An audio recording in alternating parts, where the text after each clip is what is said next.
Oh dear. Welcome everyone. Who's here for the first time? Awesome. So, first up, we have Piero. Hello. Hello, Piero. Who's kindly agreed to host us tonight and who supplied all the food and the drink. So thank you very much indeed. You're very welcome. And he will also deliver the first talk. We don't ask for much. Yeah, sure. So he's here to talk about how he does things here with GoCardless. You're here to talk about how you do things here at GoCardless. We are, yes, sort of. We went through an interesting transition, so I'm going to chat about that.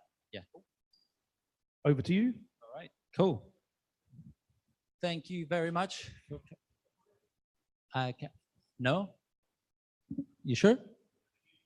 Oh, yeah, fair enough. Fair point. Well, I like the song.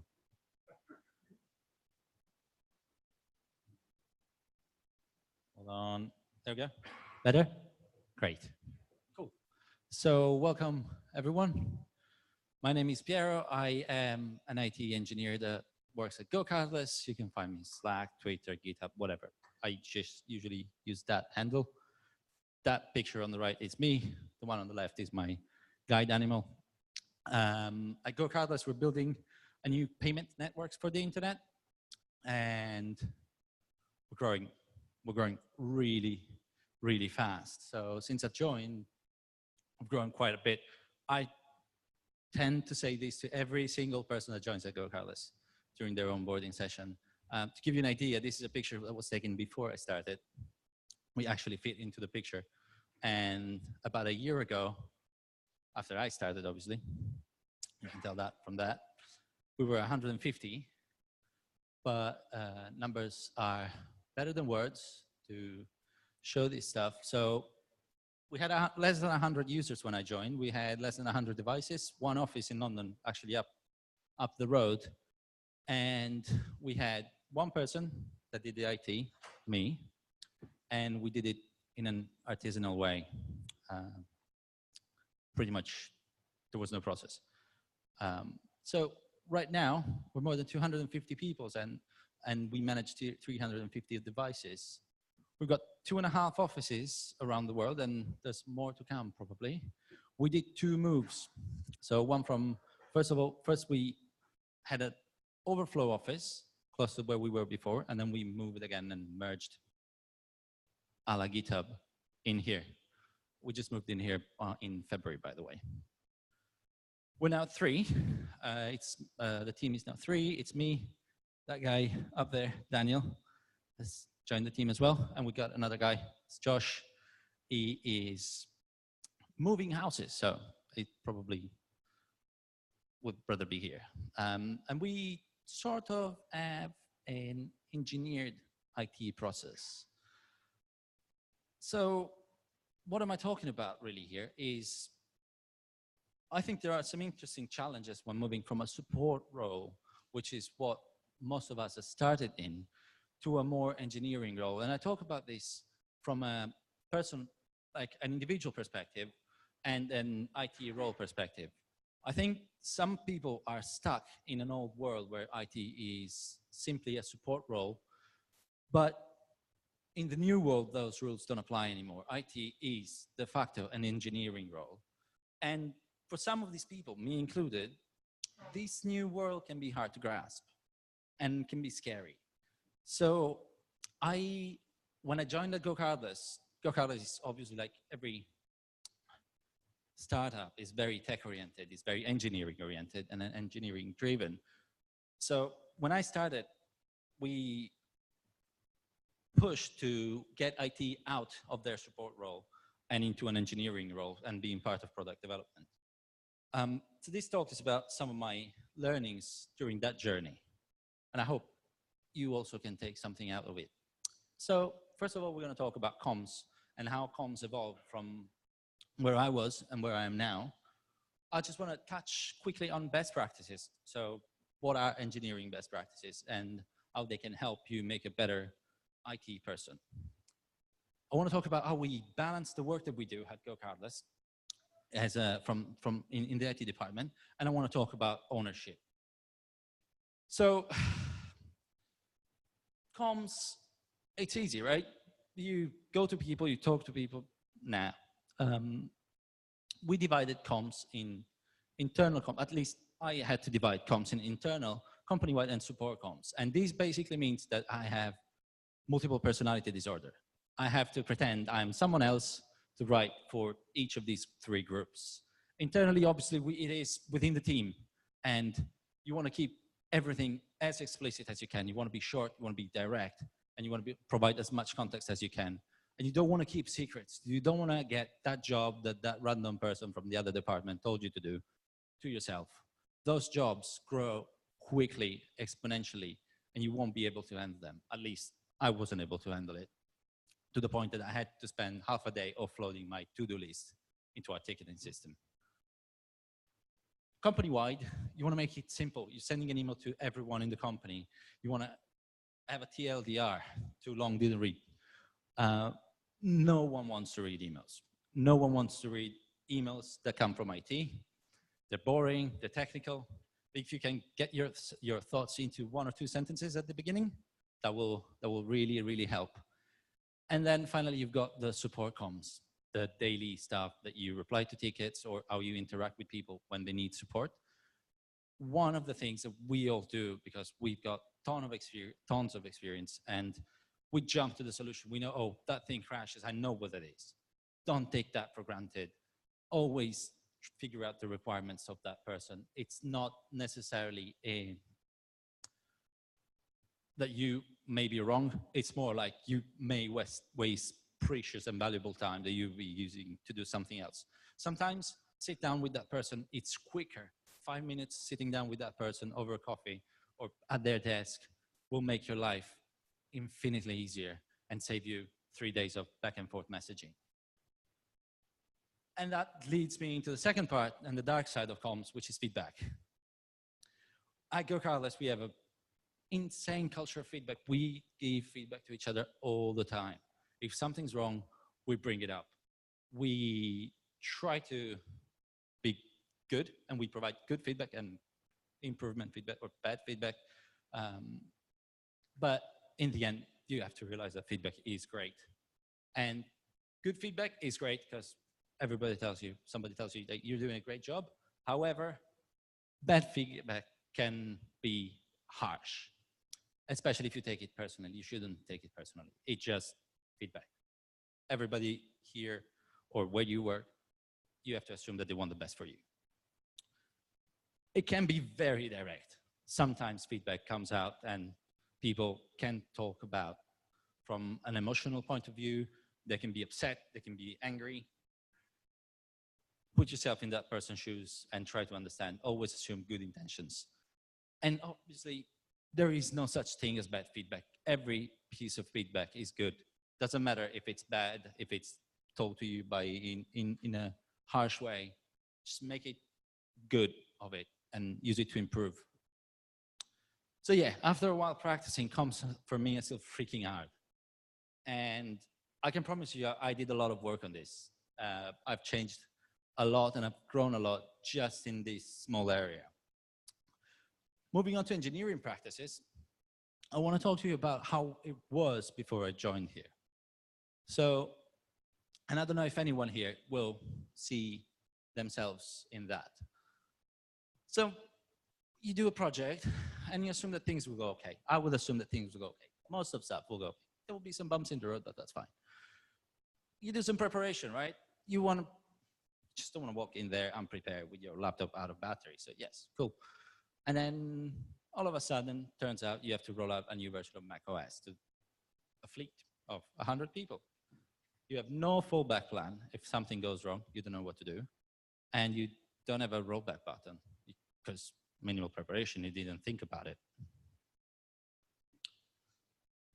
So this was the old world for me. And it was okay when I was in it. But when I started looking at how an engineering team works, it looked like the really brave new world. Things changed.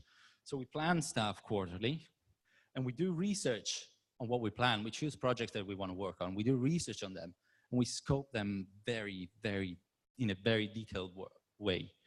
We implement those, and when we finish, we wrap it up and pick up whatever leftovers are there, and set up everything, wrap it nice and clean, and we do a review.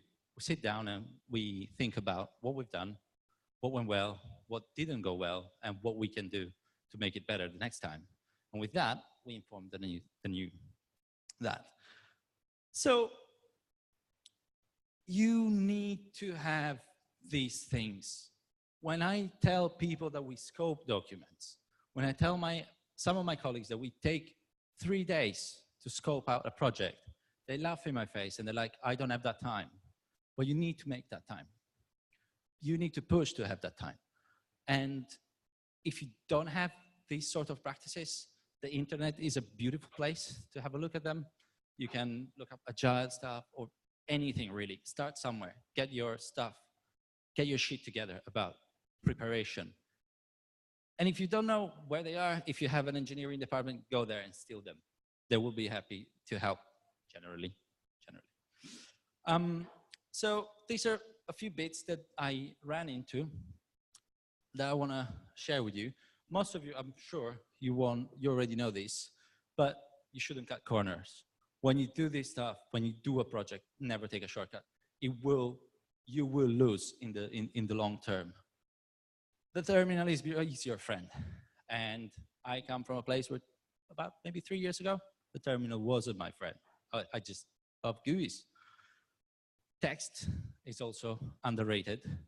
And you can be pretty sure that that interesting format that is the new found incredible invention of last year may not be there in 10 years' time. Text will.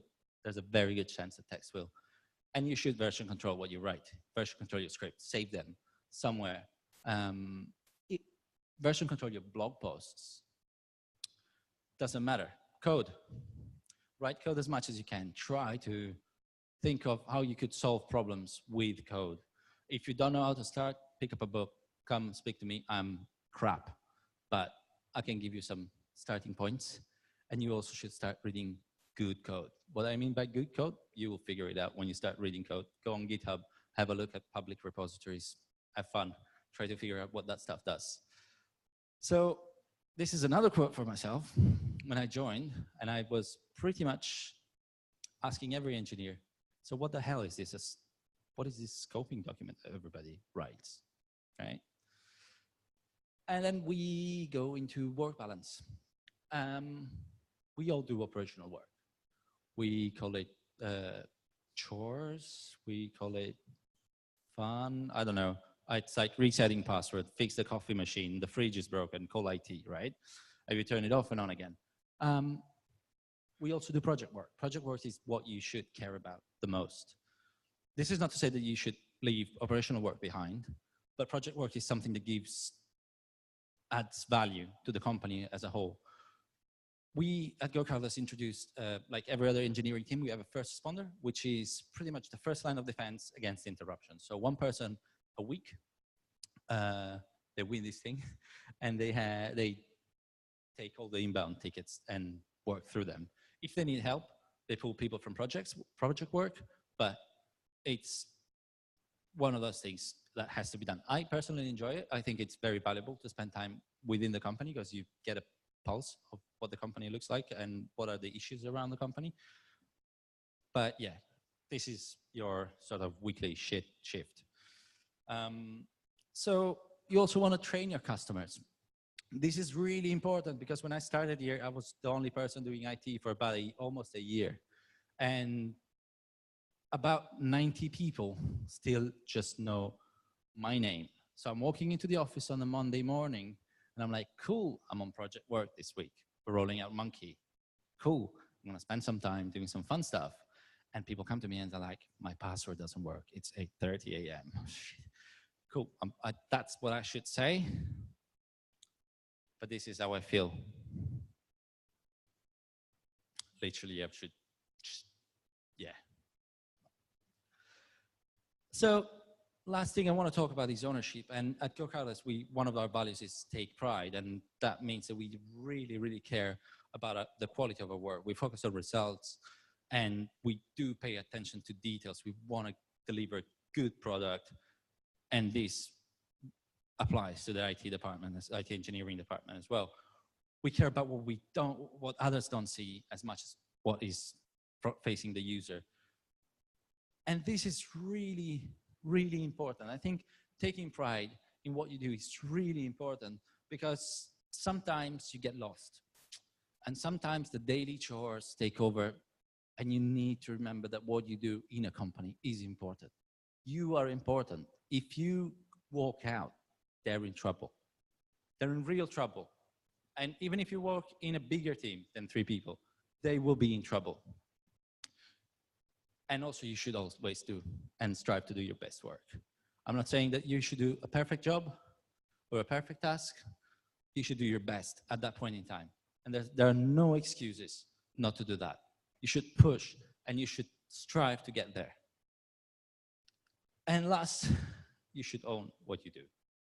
If you have an idea and you want to do it, just put your foot down. Say what you think. Say why you think that is right. But also you should be open to change your mind. And I know this is a bit of a dichotomy, but it is important that you are flexible because sometimes people will come to you and like bring up something that you didn't think about, and you need to be that flexible. And the last part of ownership, I think, is about, because we're all good and cool when we're owning the cool stuff, right? Great. Project, we're all out. We went up to the new office. We just walked in, nothing changed. We changed just the tube station and everything works. Fantastic. Cool, you should own your fuck-ups as well. Guess what? We moved into this office. I fucked up the DNS. Yes, it happened, right? Nobody could work on the internet decently for about 15 minutes till we figured that out. And I was not happy, but guess what? You own it. I fucked up. I did the DNS config for that firewalls. And yeah, shit happens. It is a valuable lesson for everyone. I can promise you I will never do that mistake again, ever. We wrote a postmortem. We write a lot of postmortems, especially in IT. That's not because we're bad, that's because we're learning. And from the postmortem, you get actions to make sure that you don't make the same mistakes. You want to implement those. Every time we do a postmortem, some of those items, especially the long-term ones, they pretty much tend to fall down in the priority list. Something is more important. Something is more important all the time. And you shouldn't be doing that. Most of the stuff, you should get 80% of what will avoid that problem to come back again. And yes, postmortems, ownership, improve the way you work, your processes, and improve you as a technician, as an engineer. You should always strive to do that and learn from your mistakes. I'll leave that to the crowd if you haven't fallen asleep. So I'm all good now. I'm great. I'm an engineer, right? No. For me, personally, and this is something the way I work and I think, there is no such thing in stopping learning. I feel I'm never, ever good enough. There's always a new toy, a new technology, something new I want to learn. And in a year time, I'll be probably revisiting these slides and thinking, cool, so what did I learn in the past 12 months? What has changed? And I'm pretty sure that some of the stuff will be there because some of it can be considered sort of timeless. But I'm also pretty sure that I'll be grinding into new stuff to learn it and become better and improve. And yeah, and I hope that is what you will be doing too. So thank you very much.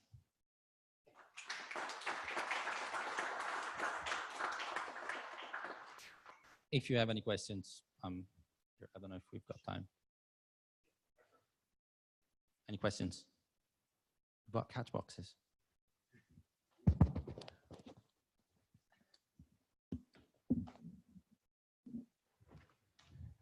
So there's three of you doing IT for 250 people. Yes. Are you also responsible for security and administration of all the systems? Define systems. I'm assuming some of the systems you have aren't third parties and are built by you, and you have to create all the accounts, include all the accounts for third-party stuff. Sure. So SaaS services, we are responsible for the vast majority of them. We create accounts for that and manage that. Security-wise, we have a security team, which is currently a director of security and a technical program manager, and we're hiring for security engineers. So if you're interested, go to the job page. But when I was a one-man band, I was doing the security as well.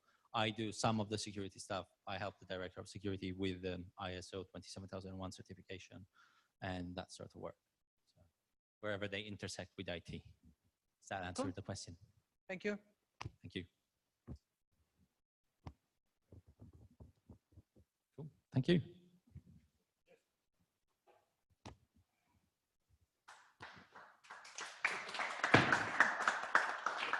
That was loud. Thanks, Piero. Next up, we have Dave. Are you ready? Yep. It's too late now. Dave's here to tell us that our passwords suck.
How long have I got?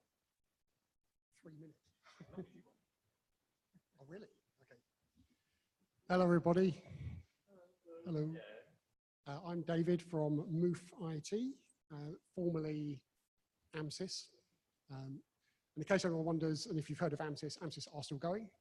We do different things. So some people said, oh, you have changed AMSYS's name to Moof. No, it's just two separate companies. So, so I work for Moof. We've been running for 7 months now. And before that, I was with AMSYS for 17 years doing Apple IT stuff, every single possible type of Apple IT stuff over that time. And today, I'm talking about passwords and security. And it's really just a kind of quick light. I say light, we're going to get into hexadecimal, base 64, horrible stuff. But basically, people's passwords generally suck. And they are the cause of all sorts of issues. And so it's just a couple of quick demos about some of the ways you can extract passwords, break into people's accounts, crack file vault, that kind of stuff. So to start off with, there's a couple of slides and it'll be straight into kind of demo stuff. So authentication, I'm sure you've all kind of come across this before, but it's just to clear up what it is. Process of verifying your identity, proving that you are who you say you are. And that was me Googling on the internet this morning. So there's a couple of different ways. There's kind of 3 main ways that you can do this. And the most common one is something that you know, which is your password. Other combinations, which are obviously quite as popular, something that you have, like a key of some kind, like a physical hardware dongle, like YubiKeys. Or the third one is something that you are, and anyone that remembers Demolition Man from the 90s might remember that scene. So will only appeal to a couple of people here probably, but anyway, I had to edit that picture because it was fairly graphic, the first version of it. So anyway, so it's three kind of combinations, but most commonly people go for the what you know, which is the password method. So what's wrong with passwords? And so they're supposed to be hard to guess, they're supposed to be complex, and they're supposed to be long, but they also need to be easy to remember. And which of those do we go for? Unfortunately, people tend to pick terrible passwords, like the old classic. And you could probably guess things that are wrong with this. So, and there's a kind of slight misconception that people think like hackers always just use brute force on these passwords. Unfortunately, brute forcing that would take probably less than a second, but generally brute forcing passwords is not the way it's done. And I'll show you some of the alternative ways that it's done. Problems with this one, that part, which I realize just highlights arse. I didn't think about that. Anyway, the problem is replacing letters with special characters that are well known. Replacing an A with an at is terrible because everyone knows that. Replacing S's with dollars, replacing S's with fives or dollars is terrible because that's just known. So if you know it, everyone knows it. So that's bad. As is that one. So replacing a zero, replacing an O with a zero, no good. And basically what we're trying to get to is making it too difficult for someone to try and crack the password. Now, I'm not talking about two-factor authentication. Two-factor authentication is a brilliant thing, and that solves a lot of these problems. This is just kind of basic password issues. And it's generally the number of available characters used in the password to the power of the length of the password. So if you have, and I've got like alphanumeric, so A to Z, 0 to 9, plus the typical set of special characters. So normally people say, let's use special characters, and there's thousands of special characters, but generally people only use about 5 of them. And if you look at the keyboard, there's only a limited set on there, so people pick the ones they understand and know, like the @ sign and so on. Yeah. So we'll say there's around 50 characters in total that we've got available. An 8-character password. So that's 50 possible characters to the power of 8, which gives you about 39 trillion possible combinations of passwords. Sounds like a lot, right? So that will take about 3 hours on a single computer to crack. So that's not, and when I say crack, I mean guess, basically. That's the approach that they take. If you look at hashing algorithms, there is no feasible way of reversing a hash back out to its original value. Okay? There's been various bits of maths done on it, but it's like a trillion years to crack, to decrypt the hash. But I don't know who's familiar with hashing algorithms. So if you use MD5 or SHA-256 or SHA-512 or anything like that, if you put in an input, it will always give you the same hash value back out again. Therefore, if you have a hash value, you can take guesses at it until you get it right. Therefore, if the password is rubbish, all you have to do is try a bunch of passwords until you get the right one. So, this is one of the latest lists of the 25 worst passwords used on the internet, or known passwords. So, does anybody have their password on this screen?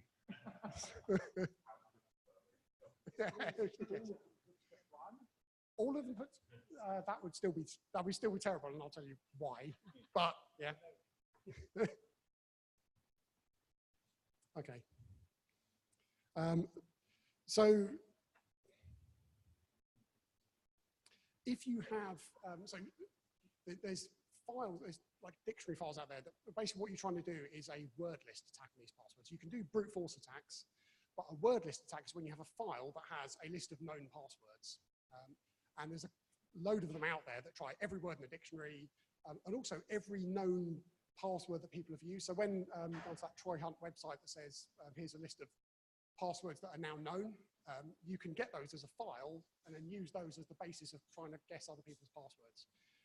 If you had around 1 billion possible passwords, then it would take 1/4 of a second to crack with a single computer. That's like a single GPU card. It's the GPU card that does the work. As you add more characters, it gets stronger. Once you start going above 10 characters, brute forcing is pretty much impossible. You can't do it. But what we can do is understand basic logic. What do people typically do? So when someone says, like, please create your password, and they type in password, and it says, no, it must have a number. It must have a number in there. Like, okay, like it's got 1, but they put another one. So they say, okay, I'll put a number on the end, and I'll start with 1 because that's a nice low number. And it says, you must have a special character on the end, so they just stick the exclamation mark because why not? And that's just well known. So that's more characters, but it's so easily guessed that they'll just, it's pretty much useless. I don't know if you've heard of these types of passwords now. They're kind of recommending stringing words together as another way of doing it. That one, don't do that one. That's like the classic that's everyone promotes as saying, oh, you use this. The trouble with that is, so whereas before I said it's the number of available characters to the power of the length of the password, now it's the number of words or the range of words and the number of them that have been used. Quick example, Oxford English Dictionary, around 171,000 words in the dictionary. A 3-word password, 5 quadrillion possible combinations, so 14 days to crack that one with a single computer. Not bad, but who here knows 171,000 words? Swear. More realistic, so a typical person knows somewhere between 20 to 35,000 words. So it's going to be around that. So you cut down to that list, suddenly it's 42 trillion possible combinations, 3 hours to crack, and you see where the problem starts coming out. That's a good password. It's kind of horrible, but the reason this one is good, we haven't replaced letters with numbers and special characters. We've shoved special characters and numbers randomly amongst words. So you could imagine they would have to try every word with every possible combination with special characters that they don't know, inserted at random points they don't know. That currently is kind of uncrackable as a password, but obviously given time and a bit more power, then I'm sure we'll be able to get through it. So I want to do a couple of quick demos. Just see, obviously this is London Apple admin, so I want to make it a bit Apple related. So the first one I was going to show you was just like an encrypted drive. This drive was playing up slightly earlier, so I'm hoping it's going to do its thing. Great, okay. So we're seeing the screen. It's an encrypted drive. Oh no, I need to get into it. So we'll go to my secret cracking tool.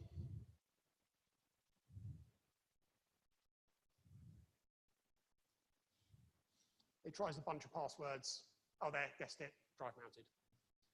The password was Apple123, not great, but you can see how, you just give it a bigger list of passwords and leave it running, and eventually you'll get there. So, and this was, I always worry when this is written by me in Bash. So if someone actually knew what they were doing, that'd be more frightening.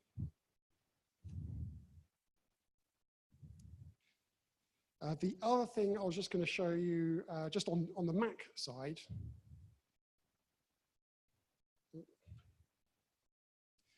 is decrypting someone's password. So I've got a VM here, Mac OS, and I don't know if you know where how the passwords are stored. They're basically in a shadow hash format. It's like Apple using kind of common standards, but just using a bit of extra details in there to encrypt the passwords. This is kind of, I've already got access to the machine, so it's a slightly unfair test, but you can see where this can go. So I'll switch to root. Oh, no. Fell at the first, that's the easiest command, so that's worrying. I'm in. I've cracked it. So anyway, yeah, you could probably guess what the password was actually. So I've got a couple of commands I'm going to run. This is to speed it up. But so first thing, I'm running a command to. If I zoom in a bit, oops. Let me just run that command again. Right. This one reads from the local directory, and it reads a user called ladmin, and it reads the shadow hash value out of that user's record. Okay, and this is like a hexadecimal or base 64 encoded entry. If I delete some of this, you'll see kind of what it looks like in raw form. It starts off kind of unreadable. But once we've kind of got that far, it's a nice XML file. We've got various bits of data in here that I can read out. So I can't crack that straight away. There's a couple of components in here. So first of all, there's a value in that XML file called the salt. So I'm going to spit that into a file on its own. And all these commands are doing is basically reading it, doing some base 64 conversion, some hexadecimal conversion, and then spitting out the value. So there's no cracking involved at this stage. This is just converting it from one format of text to another format of text. That's kind of it. Same with this second value that's in the file. And then lastly, I basically compile this into a single file. This file is really the end hashed value of the password for this account. Now I can run a tool on this hash using, so I've got a sample dictionary file. One second.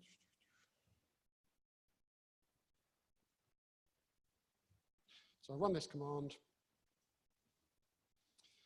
So this file's got 130,000 possible combinations of words in it that it's going to run through on here. The password for this account is rubbish, so it will, but obviously if we have to sit here for 45 minutes waiting for it to crack the password, that might be a bit dull. You can see kind of how far it's got, so it's still running, and it's done not that many so far.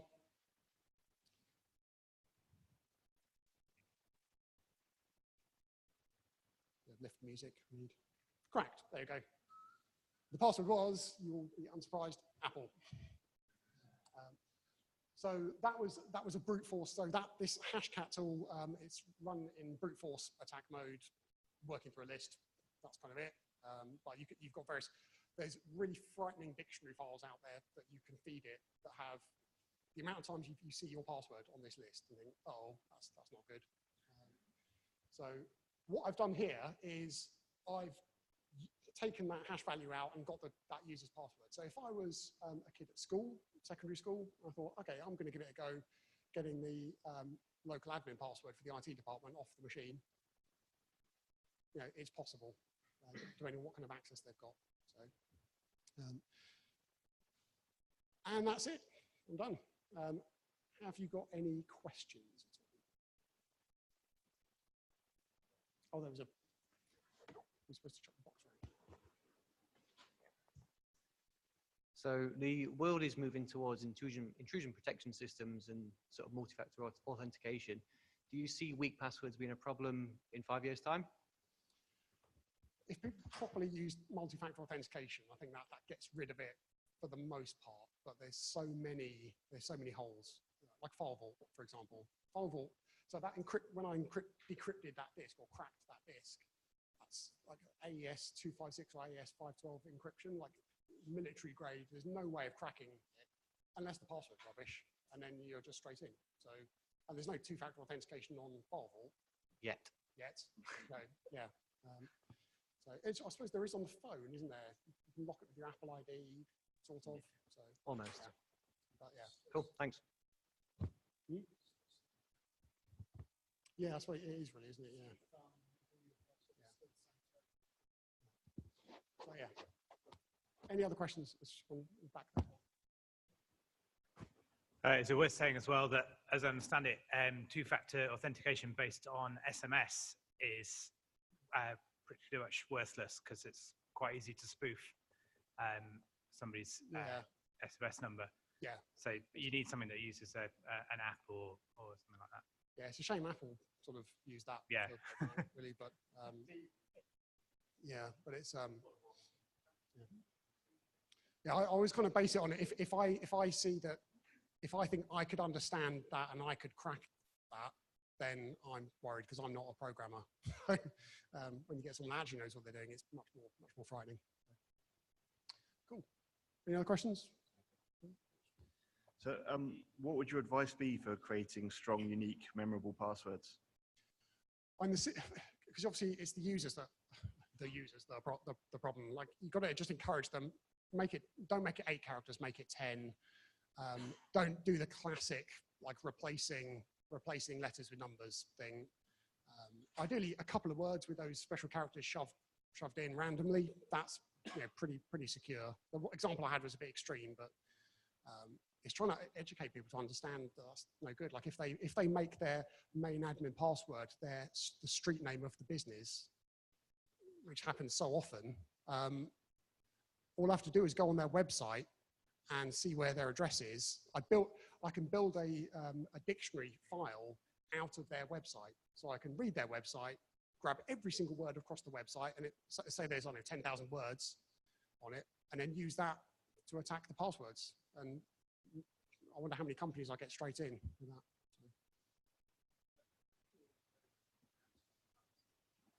Yeah, no, they're all highly secure. The ones that listen to us. So my question is, where did you get that initial plist file that you started the demo with? Is that documented somewhere? Or did you find it in a community forum or something? Does Apple document this kind of stuff? And is it accessible to people, or do you have to do... How to do this, or? No, so, well, you started from extracting the shadow hash from a plist file. Well, that's just on the machine. So you read out. Yeah, but I mean, you kind of have to know where to look, right? How do you get there? Yeah. But then it says when you read a user record in DSCL, it says shadow hash as the authentication authority, or one of the authentication authorities. Then you. Okay. So makes sense. It's not. You have to. I mean, someone has to know what they're doing, but okay, it's all out there. Apple don't document it, but everyone else does.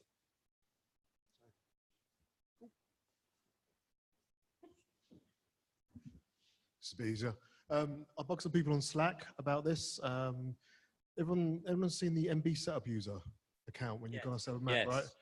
That's a randomized password, but it's because of me bugging people on Slack who know this stuff, and they assisted me, and we kind of grabbed the shadow hash and did all the stuff that Dave just did then. But because they know it as well, they might write apps that create users and things.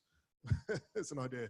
But yes, so there are folks out there just bug people on Slack, I think, for a lot of this as well.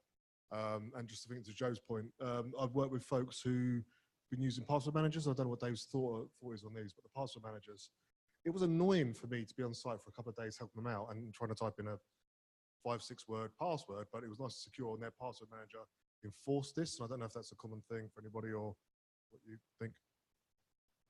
Yes, use password managers. They are good. Because if anyone tries to think of a password, then you're thinking based on things that you know. Therefore, other people can find that information. That's how the iCloud hack happened. All the celebrities had their nude pictures posted everywhere, and that's because they made all their security questions actual things, and then posted that actual information on their social media accounts. So Apple weren't hacked. It's just people putting terrible passwords in there. So, so 1Password or LastPass or any of the other ones, randomized strong passwords. That's the way to go.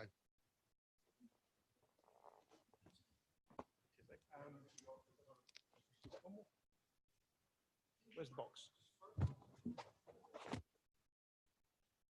Yeah, I was just going to say, one other thing about passwords is that I think we forget that there's 2 parts to your credentials, right? You have your email and your password. And a lot of times when we have compromised sites that get a hold of those 2 bits of information, your email is actually part of your password, right?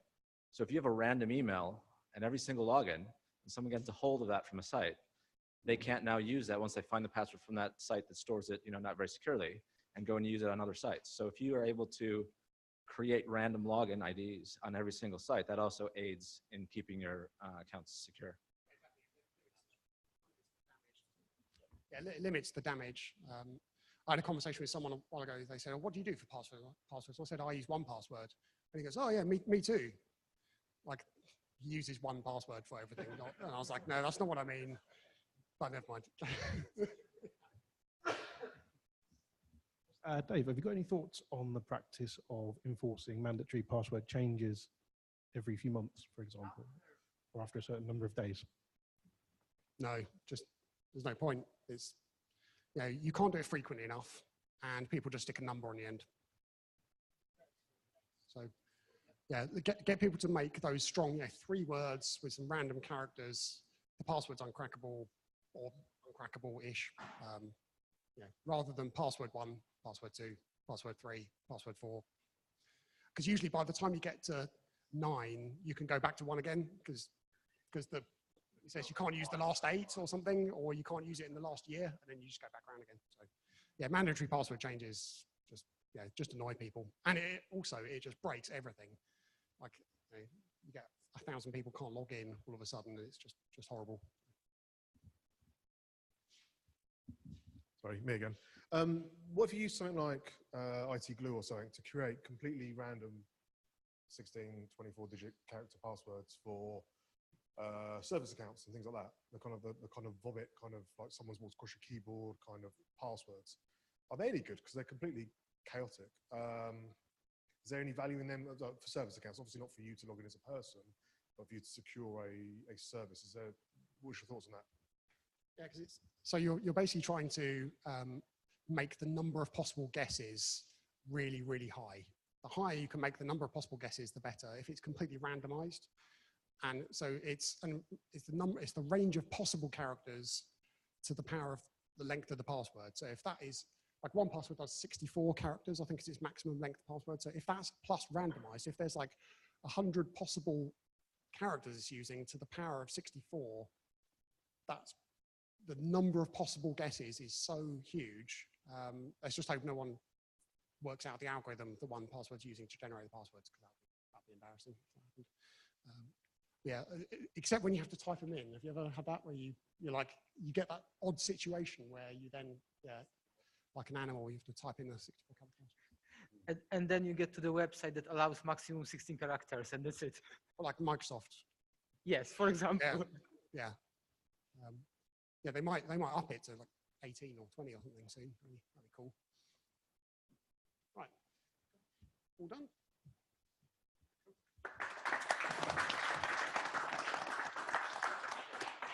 Thank you very much. It's break time now, so let's enjoy ourselves.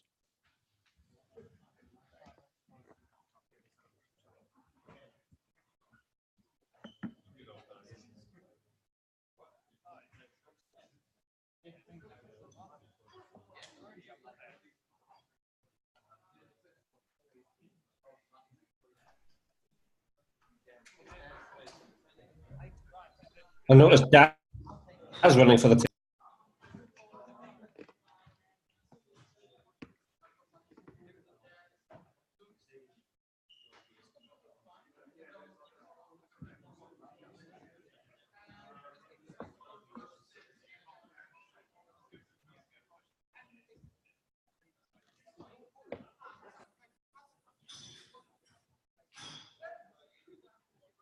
Test, test, test. Test. Test, test, test, test. Test, test. Test, test, test, test, test, test, test. Test, test, test, test, test. Are you testing the online system? I am. Okay, I can hear you. Yeah, I can hear you too. It did go a bit off at one point. Great.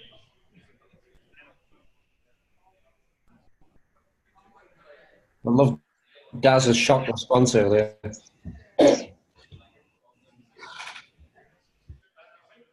Pass the cookies, please.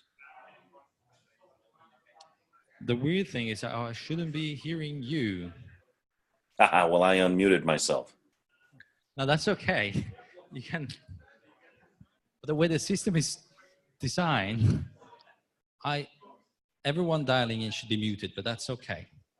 Thanks for bringing it up. But then how do we ask questions later?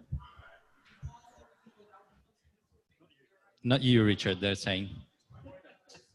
The idiot from the States. Richard, what are you doing here? It's not Friday. The fact that I'm not there is because it's not Friday. This is really interesting because any audio here.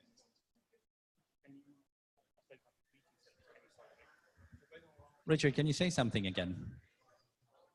He's muted. Mary had a little line with mint sauce.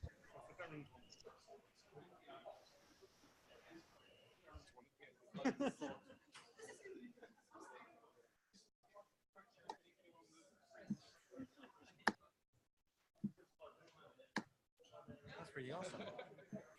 That's in theory, I should do this.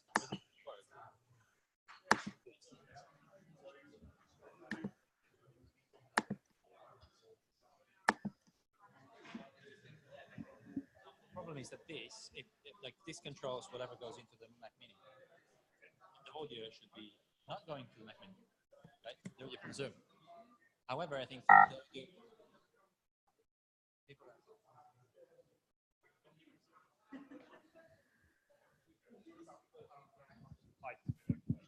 1, 2. Good. 3, 4.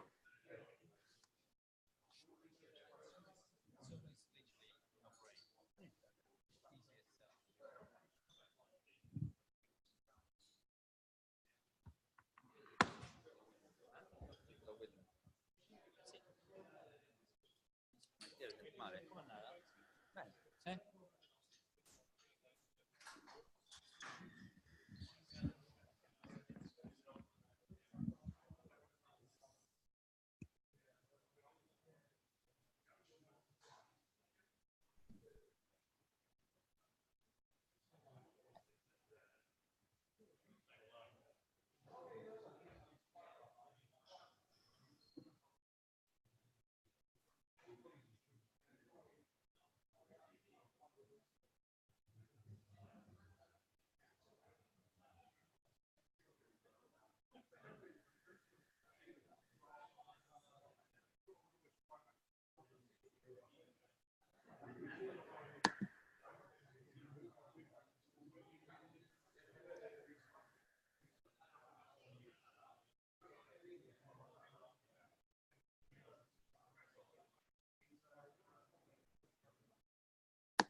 Don't do it.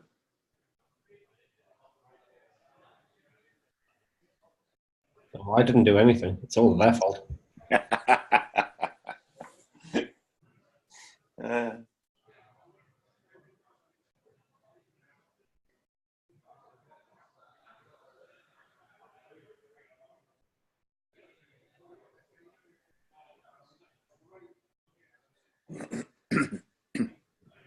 My eyes, wow.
Sorry to disturb for you folks. If you wouldn't mind taking seats, you're stuck with me for the next little while. Thanks.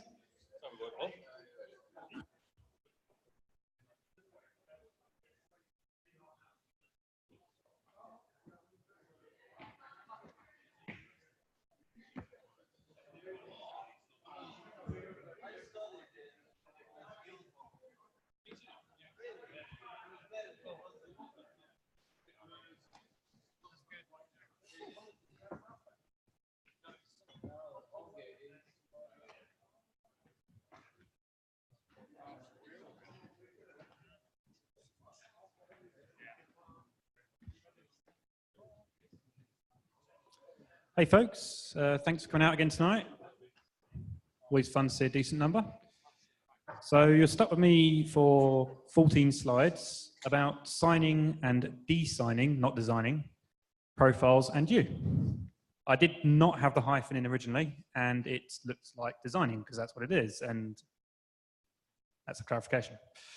So a lot of you know my mug, Darren Wallace. I'm newly a systems engineer for DataJar, working with noisy one in the corner. Unfortunately, there's my email address. Try not to send too much junk. You can find me on Slack and Twitter and most other things as Daz Wallace or variations. So feel free to @ me. Right, let's get cracking with it. Slide number 3 already. Firstly, why would you like to sign a profile? Why would you bother? First possibility is you can protect the contents of a profile from tampering in transit. So essentially, you sign a profile, same as signing an app, signing an installer package. If it gets tampered on the way, it'll invalidate the profile and the OS will refuse to install it. Second possible reason is to protect the contents from tampering. Probably from a management server, to be more specific. Some management solutions try to be helpful and they'll convert, say, a very precise and surgical profile into its GUI representation. And as some of you might realize, when you set up profile options in an MDM server that has lots of GUI options in there, you'll set one tab up with how you want and ignore the rest, but those other things will get set. So when you import your profile, say that has just one specific key, say in the security and privacy payload settings, you import that, the MDM will try and deal with the rest of the settings at the defaults, which might not be what you want. One quick note, signing a profile prevents tampering. It does not prevent inspection, which we'll go over a little bit later. So don't expect your Wi-Fi password or whatever to be hidden in a profile just because you signed it. Flip it around the other way. Why de-sign a profile? I've used this in the past for a bit of snooping. Say if Apple releases a new profile payload and I can't be bothered to read the docs, I can make a profile with the new keys in it, export it out, de-sign it, and I can see what the new keys are, potential values, and do some testing. Another reason you might want to de-sign it, maybe you want to reuse that profile. Maybe you run a few JSSs and you want to take a profile out and use it in a second JSS, but not keep the signing that the first JSS would have put in there, or other MDM vendors. Sorry, be more agnostic. And maybe troubleshooting. Sometimes it's good to, if you've got some unusual behaviors being delivered to client devices from your management, to maybe inspect a few of the profiles and see if you're getting some random keys being set you didn't tell it to. Kind of ties back into the signing on that one, but gives you a bit more of an investigation about what's going on. Right, how to sign a profile. So you need a specific kind of certificate called a signing certificate. These could be created or obtained in a number of ways. You can manually create one in Keychain Assistant. It's a bit like using a self-signed certificate on your web server. Probably not much point. You can, you also get an automatic one generated when you enable Apple Server for you crazy people out there running Apple servers. If you are happy to spend a bit of money, you can get a Apple paid developer account and you can get a developer signing certificate, which is probably the recommended method. By default, that'll be trusted on client devices that Apple ship, which is handy because it's profiles for Apple. I'm not sure about other MDM vendors, if I'm honest, but for Jamf Pro customers, you can get a certificate signed by the Jamf Pro server's built-in certificate authority, which is installed trusted on client devices. Therefore, you kind of get the developer equivalent without paying as much money, maybe same. Oh, I have a question. You have a question? Go on.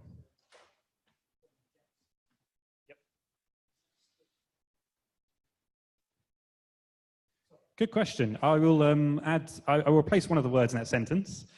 If you were to use a signing certificate from the Jamf server, sorry, a signing certificate signed by the Jamf CA server, would that stop it bleeping up your profile if you want to use custom profiles? It should do, because when you import the profile, you get that little requirement to unlock it to stop it from, to remove the signing. That's the command you want. I'll put you, okay, fine, I'll put your swearing back in, it's fine. Chill. So I like to think that's reasonably self-explanatory. Essentially, name of the signing certificate, you put that in where it says name of the signing certificate. Input will be the path to your profile that you want to sign. Output can be wherever the hell you want, but that's the output that's going to be spat out that's signed. I probably wouldn't suggest doing it input and output's the same. It should work, but then you're stuck with a signed one, a lot of faffing around. Faff, hey, you got faff in there, didn't even realize. Subconscious now. How to de-sign a profile. So it's actually a two-stage process, or it kind of is a two-stage process. There's the unsigning or removing the signature so you can see the contents. And then because that messes up the formatting, you can run a convert to XML1 that will give you a nicely formatted profile. And ta-da! Similar commands to before. That'll be the input for your signed profile, the output. And then the second line will be, you also want to run the convert on your outputted unsigned or de-signed profile. You don't want to run it on the signed one because it's just not going to work. Plug time. Mr. David Ackland wrote a service automator action to de-sign mobile config profiles. So that's the GitHub link. You chuck them in your library services folder. Restart Finder, however you want to do that. Then you can right-click on a profile, hit de-sign, and it will create a second profile with de-sign at the front in the same location as the original, completely unsigned, saves you having to remember commands, and you can be extra lazy. Cool. Demo time. And the convert to XML was on there as well. I do apologize. Right. I need my notes.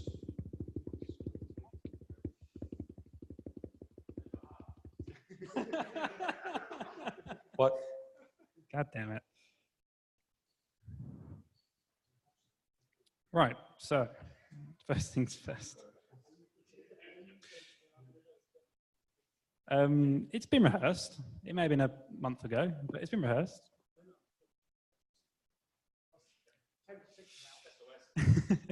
So first things first, I am going to, so for full disclosure, this is version 10.5. This was fixed in 10.6 that came out 2 days ago, like yesterday, I think? Yesterday. I was looking for someone for clarification who wasn't paying attention. Right, in true Blue-Peter fashion, here is a security payload, pre-done. It is all GUI options. I have not added anything special in there. I've ticked and unticked some of the options, but there's no additional payloads, no custom information, all that kind of stuff. So let's download that. Did I turn off the auto open? Yes, I did. Sweet. By default, Safari will try and install that for you. So probably turn it off in general. All right, let's make sure the right doc. Let's force that open in the text editor so I can see the contents. Please be signed. This is the part I didn't rehearse. There we go. That's a signed profile. Can't make anything out on that. So I'm going to do the lazy method. I have the services pre-installed on this machine. So go into services, de-sign mobile config. Spits out for me. And now if I force this one open in and I've messed it up with the VM, come on.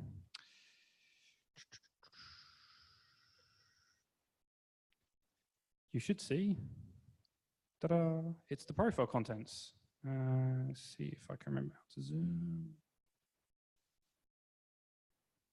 Is that clear enough, people? Can you see the words on that one? Do I need to zoom in more? Or has I zoomed in once? Was that a yes or a no? More or less. Crystal. Cool. For you? No. It's a hidden voice.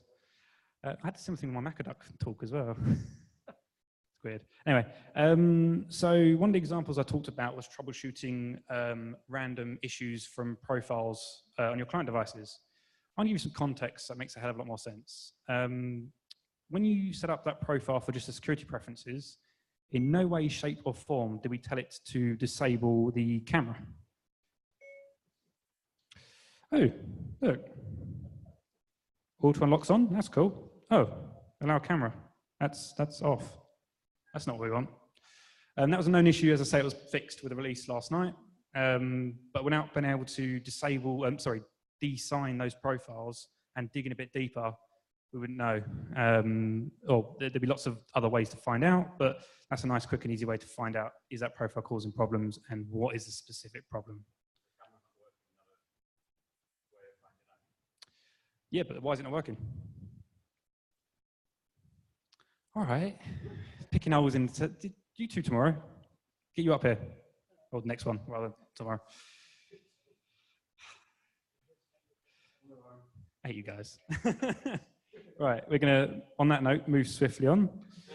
So we're going to move on to Finder. So the example for this one I want to show you is I only want to set a couple of settings up. But as mentioned before, even if I only tick some of the options on this screen, like for example, I've enabled hard disks on desktop, it would still set a load of settings here. So with that configuration, our deployer is saying, oh, I want my users to have their hard drive on desktop because they can't find the hard drive because, I don't know, they're not that great. But unintentionally, I might set other options. Connect to server is disabled, eject's disabled, go to folders disabled. Side note on that, if you do disable connect to server or go to folder, you can right click on the Finder face and still perfectly fine access them. Cheeky school kids found that out, which is not fun. Anyway, so what I'm going to do is I'm going to download that profile. It's in my downloads over here. I'm going to de-sign it. And I'm going to open up the text editor of choice. Right, I'm going to have to lean close for this one. So up here is the options I wanted, those four there. And above that is some more options I don't want. So what I'm going to do is I'm just going to remove them. Hit save. And that's now saved the file. And now I need to check my demo notes to see what was next. Right. So as you can see, it's just got those four options. To avoid any confusion, I'm going to delete the old one out of the server. And I'm going to upload the new one that I just made. Find out which one it is. Upload it. Don't fail. Yes. Cool. Right. So that's uploaded. It was unsigned. So I've just said, right, I don't want those things to set. Just leave them default options. Don't care. Just want those desktop options. Hit save on that. So done. I'm looking at GUI. Oh, it's weird. Still doing some weird options. Okay, let's download that again. Let's do a bit more digging and find out what's going on. So I need to do investigation. I'm going to right click on this, services, de-sign that again, and force open in BBEdit again. So that was the one I uploaded. This was the uploaded one that I then downloaded again. As you can see, trying to be helpful, it's tried to take what it has GUI options for and stick them into the same section as other GUI options. And by doing that, it's kind of added the things back in that I didn't want added in. So next step is to show you how to get around that. So I'm going to go back to my Finder 1 profile. I am going to sign it, if I can remember what a signing certificate is.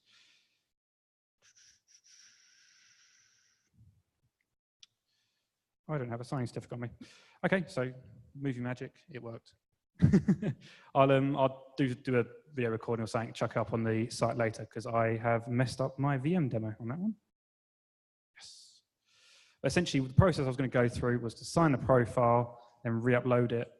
And what the JSS does in this particular instance is it will keep the profile locked. And as long as you don't unlock the profile, as in to make more edits, it will maintain those changes you've put in there.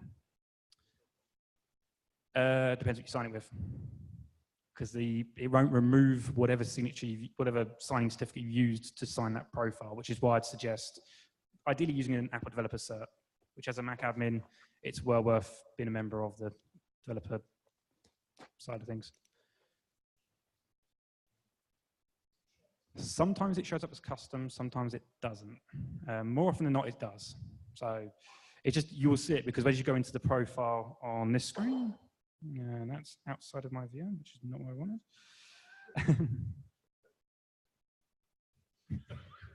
Go on, London Apple admins.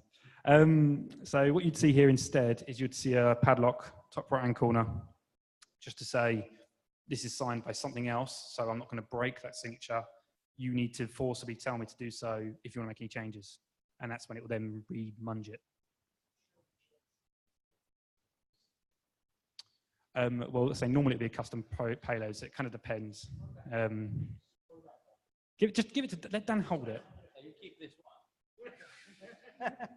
Sorry, I was asking what it would show in the GUI. I mean, assuming you'd use, say, a find a payload like that.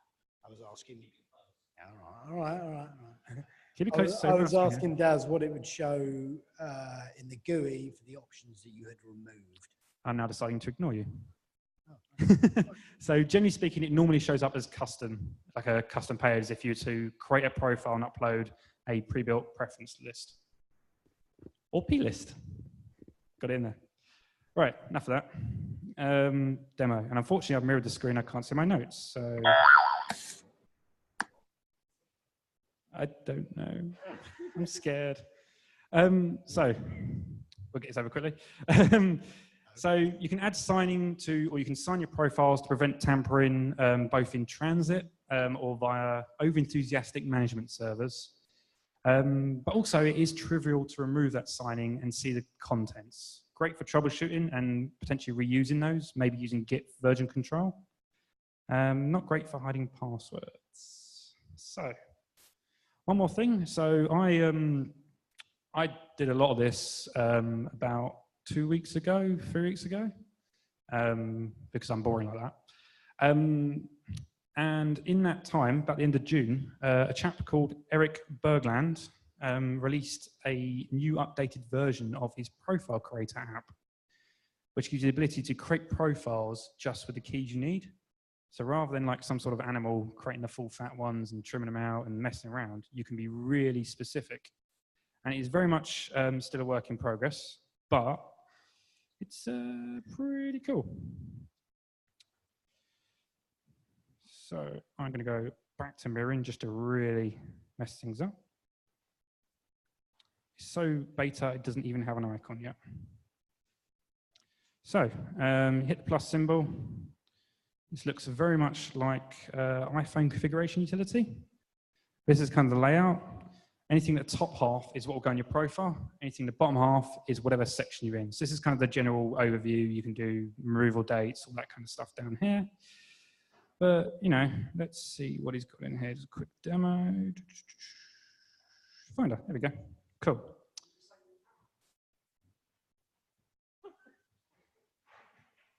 We'll go to restrictions.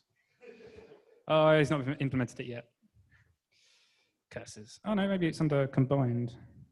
No, okay, never mind. Right, back to regular scheduled programming. So I want to maybe show the hard disks. So I could then hit that, hit add on the right hand side here, and that would then export the profile with just show hard disks, nothing else in there at all. Sign that, chuck it in your solution of choice, everyone's happy. Some of the cool features is added in here. You can switch to look at the XML at the top right hand corner here. So I'm just going to tick a few of these just to make it a bit more impressive looking.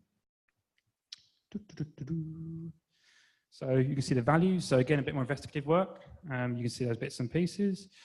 Interesting as well, when you're in this section, you can click on a lot of items and see what they will be called in the actual preference file. So you've got the nice GUI name, so allow burn disk. And it's actually prohibit burn is the actual key value in the XML. So it's quite a cool little app. He's doing updates, I think, every day or every other day. It's crazy. Don't know what he does as a day job, but he's doing damn good with this. Except it's free. Yes, I thought I'd better let you guys know about that. Let you folks know. And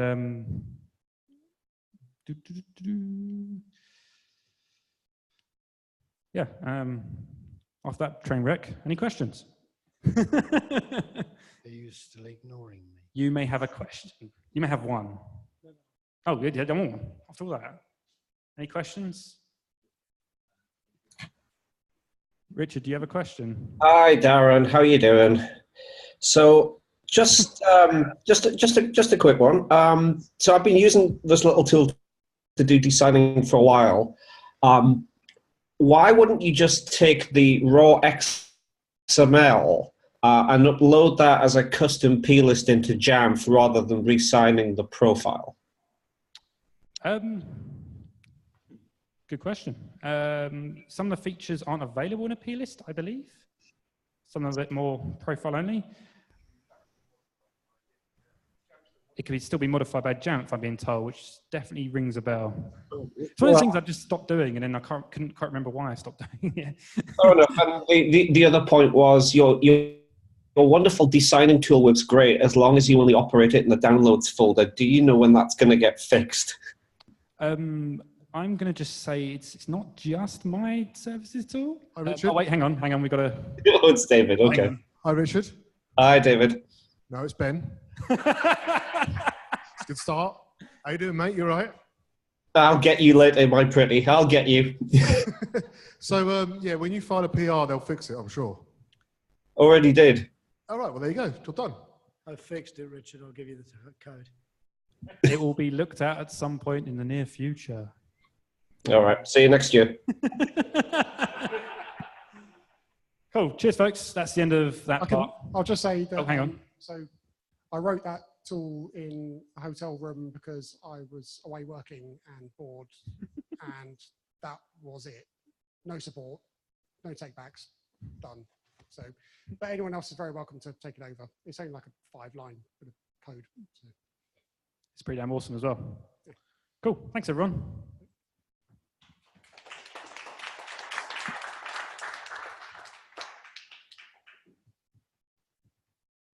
Yeah, you thought you got rid of me. Yeah, more of me, I'm afraid.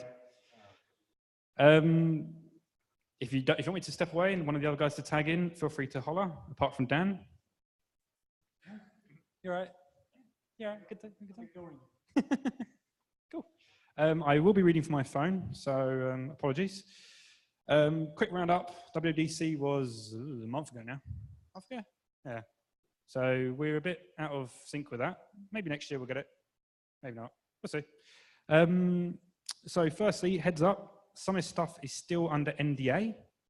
Yes, I know there's lots of arguments back and forth about what is and what isn't. At the end of the day, we kind of don't want Apple knocking on our door and saying, can you stop? So we're going to do... Who's full on Mac? Never mind. Didn't they mute themselves? So we're trying to stick to the items that are shown in the video and in the public release notes, press releases, that kind of stuff. So new things, iOS tvOS 12, watchOS 5, macOS 10.14, we're still going with the 10s. Mojave is the product name for that. They'll all be free, surprise, surprise, and they're all very thankful. And at the moment, it's a full release date for all of them, so autumn for the non-Americans. No new hardware was announced. We'll have to come back to that because these notes again were written before recent releases. As I do have a line here saying look out for September, October, which will be iOS typically. Right, quick run through iOS. iOS 12, run on all the same devices that run iOS 11. There's a new Apple app called Measure. It uses the ARKit 2 and the camera to do point-to-point and volume measurements just from kind of pointing at things. New Siri shortcuts look quite interesting. Result of the workflow developers purchase or app purchase, both I think. For example, you record a custom phrase for Siri and set it to do a certain thing rather than tell it what you want and it not understand and do something else. And also there'll be third-party app integration, depending on the developer, but there is stuff in there for them. I'm sure you lot were desperate for this. Voice memos are coming to the iPad. There might be a list, it might not. I can't. The list got very long. It is a cut down list, I promise. iBooks has been renamed to Apple Books. Don't you start, just him doing it.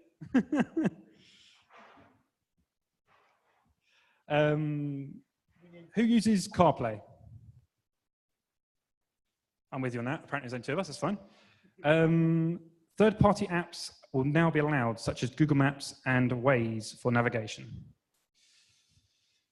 New Do Not Disturb features for notifications. So when you've got your D&D turned on at night, when you first wake up your phone, it won't show you any notifications. So say if you use your phone as an alarm, as like a clock, you wake up middle of the night, you will wake it up and there's a million emails saying everything's on fire. You won't see those straight away. You can tap a second time and to see those options, but it just means by default you will hopefully get a better night's sleep. General notification center improvements. Siri recommends, offers to recommend notifications to disable, probably ones that you just dismiss immediately without reading. And they get grouped by apps or threads, which will, if you get a lot of notifications from the same app, that'd be quite nice to condense them. New screen time feature, because every IT person likes to look at less screens. Details what apps you use the most on your phone. You can be configured to set limits per app, per day, and alert to show you when you've exceeded those limits. Those limits and usage get synced between devices. I don't know if that's cross iOS to macOS, but definitely between iOS devices, so iPads, iPhones. Interesting enough, for those of you that have children, you can use those to limit children's usage or kids' usage of the certain things, including specified downtime, apps, app limits, and designated whitelisted apps. So maybe you give little Timmy a new phone and you say, you can do whatever you want up till about 9 o'clock at night. The only thing you'll be allowed then is text messages and phone calls, for example. So he can call you and tell you he's nice and safe. I don't know. And emoji improvements, it did make the list. New emoji, so we've got koala, tiger, ghost, or T-Rex. And tongue detection for sticking out your tongue, and it does it as well. When's it coming from macOS? Tomorrow. No idea. I think they'll need a bit more camera tech in certain things before that'll be available. New me emoji. Basically, you kind of make your own emoji based on your face, that kind of stuff. Any good? Yeah, pretty cool. Got thumbs up? Thumbs up. Or no? Yeah, yeah. It's very non-committal. Idiot. Yeah, it's a bit of a weird feature to add to. Yeah. Why not? You know, there's not important things to fix. Group FaceTime calling, so that you can have absolute carnage of up to 32 people drop in and out. Slightly interesting feature is the person's video will get larger if they're depending on the volume or who's speaking. So there is a little bit less anarchy, but I can't imagine having 32 people on one FaceTime call is going to work out well. You can also use your Animoji or Memoji on FaceTime. So if you want to be really annoying and start winding up presenters, that's what you can do. Some interesting 2FA code support. So if you're using SMS-based 2FA codes and you're in an app and that text message comes in, if the app detects or if the iOS detects that's a 2FA code, it will offer you the 2FA code in their little shortcuts keyboard bar. So you can tap it, whack it in, off you go. Bit quicker. New ability as well for third-party password managers to add submissions to that quick bar as well. So things like 1Password, if you're in a section that has an app, has a password for it, you can offer it in that bar, not just the keychain stuff. That's all that made the iOS list, so I'll try and power through the rest of these reasonably quick. WatchOS 5, new health and fitness improvements. Competitions, challenge friends to 7-day competitions, which was shown off at WWDC really weirdly. Yeah. Showing exercise at a tech conference is always a bit weird, to be honest. I'm not a good example of that. Automatic workout detection, so you can get retroactive credit should you forget to start your workout and start it halfway through. It should hopefully figure things out, as well as automatic end detection or suggestion. So if you sit down on the sofa after doing a nice heavy workout, an hour later you realize you haven't stopped it, it should offer to stop it for you. Yeah. New app, walkie-talkie. Looks sort of interesting / possibly annoying depending on how the activation works for the other person. You get a one-time request to a contact, they accept it, and you can use your watches as walkie-talkies over cellular or Wi-Fi with like a push-to-speak button. Again, I'm hoping you can disable someone doing that to you at certain times, because it wouldn't be fun if you're in a meeting or middle of a conference call or middle of a London Apple admins. tvOS 12, almost everything is for the 4K TV, which unfortunately might mean the non-4K ones on the way out. But anyway, so free upgrades to 4K HDR for any purchased films and new Dolby Atmos sound. I am not a sound person, but I assume that's a good thing. I mean, adding things normally is a good thing. Did I nod? It's good. on your Apple TV. That would be impressive. They've added more live sport and news channels, a few new EU providers. I don't think there was any really for the UK, if I'm honest. I think it's mostly Europe-based. Zero sign-in, which again was a US feature. So if you're on the same broadband provider as your TV, you'll be automatically authorized to use that broadband TV provider's services. Again, I fully suspect that's going to be US only. I can't remember seeing any confirmation either way. I think it's more like, you know, in America, you've got monopolized rubbish where you get your cable TV and all that stuff for the same thing. I doubt. I'm more than likely I'm wrong, but we'll see. Third-party remote support. So you can now presumably use universal remotes.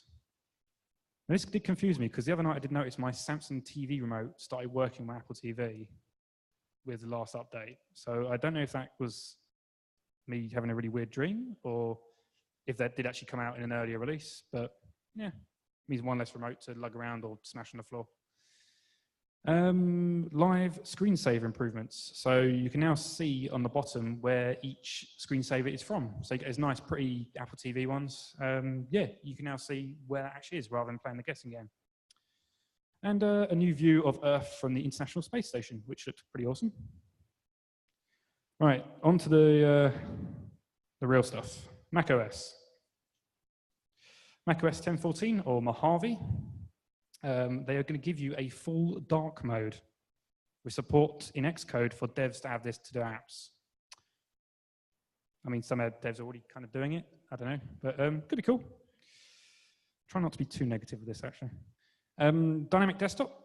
So you have a specific desktop that will change throughout the day from, say, a morning image through to an afternoon to a night as the day goes on.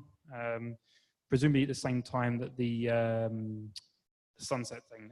What's it called?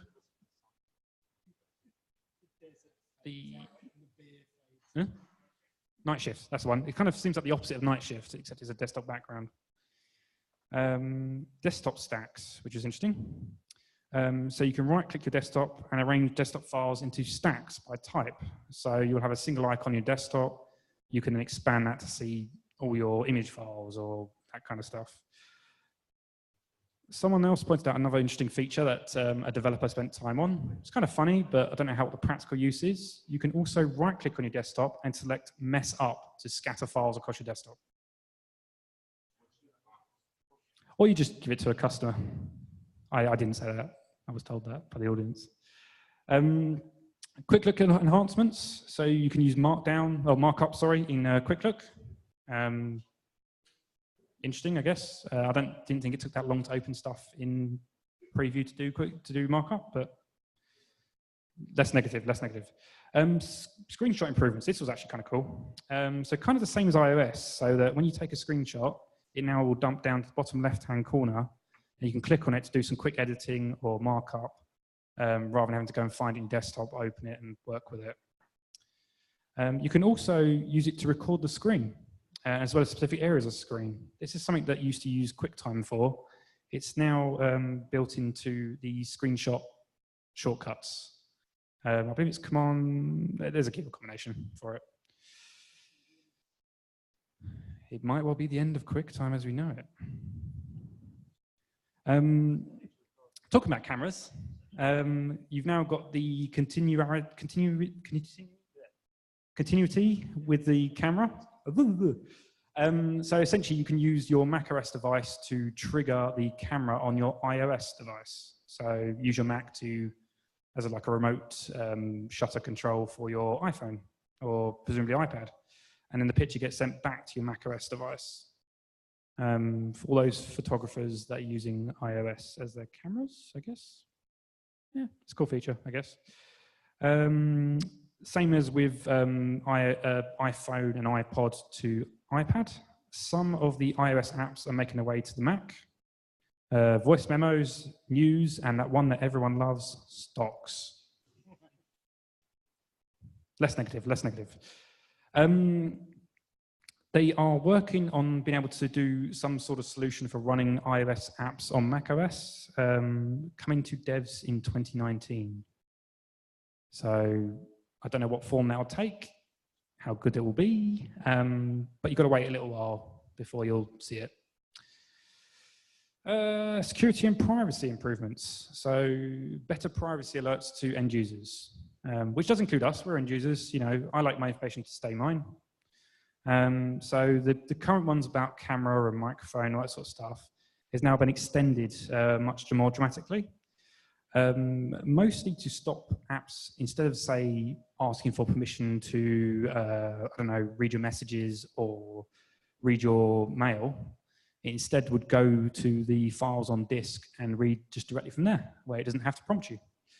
That sort of stuff is now going to be blocked and is going to flag up and alert the end user, along with the usual stuff like camera and microphone, that sort of stuff. That's managed as part of Gatekeeper, or part of the Gatekeeper system. Rumor has it, it can be triggered by things like admin scripts or management solutions that run checks or maybe check sizes on user home areas, such as backup solutions, maybe management solutions that are doing like a how big is this user's home folder, that kind of stuff. So just be aware of that. Obviously, when more releases come out, there'll be more information.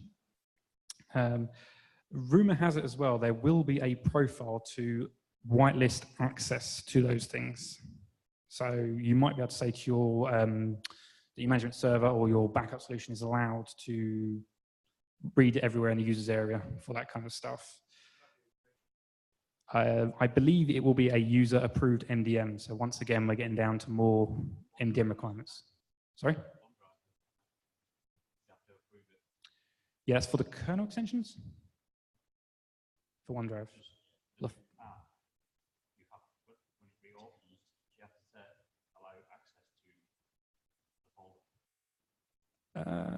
For OneDrive, that might be sandboxing, perhaps. But this is more. Well, I thought I also heard something from Rumble from someone about you might also be able to control location services and accessibility, perhaps from the same profile. So if anyone's using accessibility apps has found out that it's not easy to allow those apps accessibility access without having to sit there and click them, there might be hope yet. Nearly there. Safari 12. It's got reduced ad and share tracking. They had a kind of a half dig at Apple, at Facebook with this, with the recent stuff. Reduced fingerprint tracking. So whereas you'd have certain cookies in your browser for lots of different bits and pieces, they could be used to actually identify you across various sites. Less of that. Safari basically presents by default a basic set of information, a bit more generic, to be able to be tracked across sites, web ad tracking, that kind of stuff. Deprecated support for legacy plugins in Safari. I didn't see confirmation about what that one meant, but you know, Flash is end of life. Maybe Java's going to go too.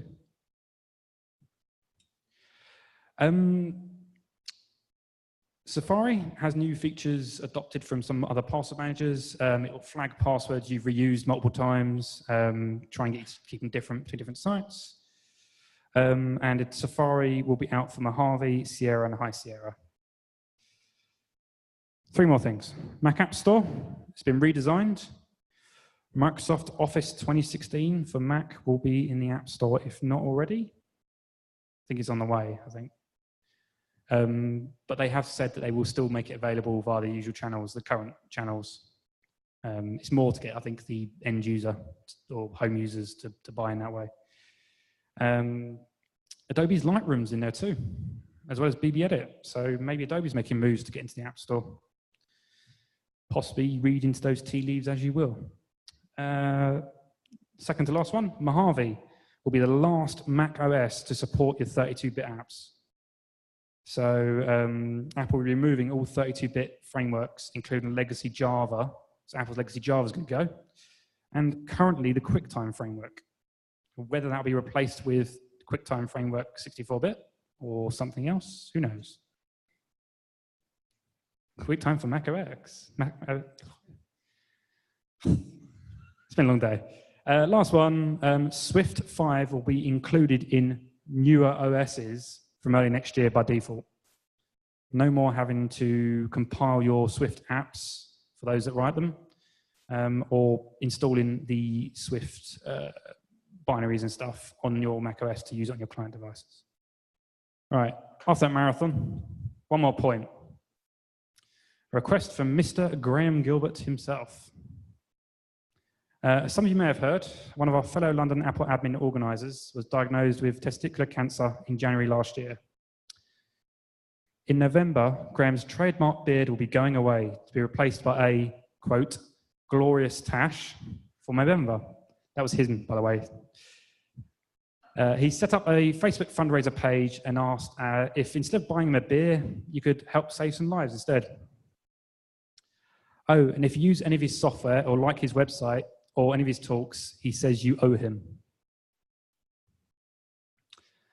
We'll chuck these slides on the site later on. But yeah, if you can, please do. All right, I've bored everyone enough. I've got just under 2 minutes, so let's go to the pub.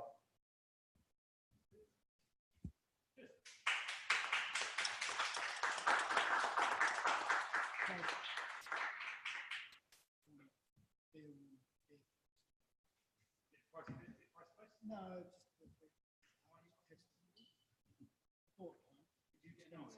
and then he said to me, "Oh, some of the other ones are cheaper."